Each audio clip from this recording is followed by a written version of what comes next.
Welcome to కాత్యాయనీస్ kitchen. ఈరోజు మనం ఈ వీడియోలో స్వీట్ పొటాటోని ఎలా టేస్టీగా చేసుకోవాలో నా పద్ధతిలో మీకు చెప్తాను. తప్పకుండా ట్రై చేయండి.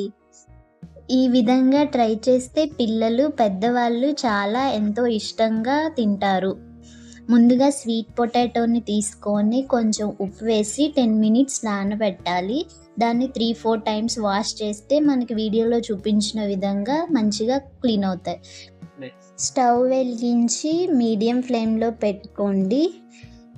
ముందుగా ఒక గిన్నెని తీసుకొని ఆ గిన్నె హీట్ అయ్యే వరకు వెయిట్ చేయండి.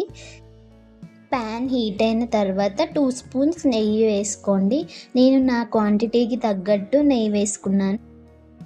నెయ్యి కరిగేంత వరకు వెయిట్ చేయండి. నెయ్యి కరిగిన తర్వాత స్వీట్ పొటాటోని ఒక్కొక్కటిగా వేసి ఉంచండి.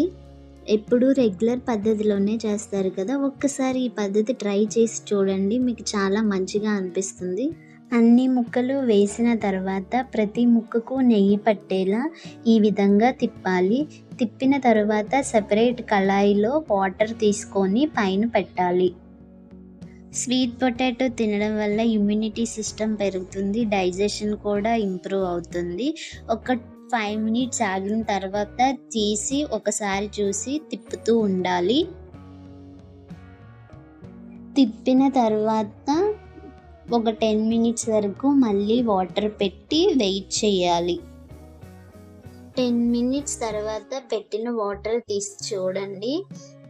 ఇప్పుడు మనం స్వీట్ పొటాటో ఉడికిందా లేదా అని వీడియోలో చూపించిన విధంగా చెక్ చేయండి. చెక్ చేసిన తర్వాత మన క్వాంటిటీకి సరిపడా బెల్లాన్ని చూసుకొని వేసుకోవాలి. ఈ బెల్లం తినడం వల్ల ఉమెన్స్కి మంచి ఐరన్ లభిస్తుంది, ఆరోగ్యానికి చాలా మంచిది. అలా బెల్లం వేసిన తర్వాత గరిటెతో తిప్పి మళ్ళీ వాటర్ని పైన పెట్టాలి.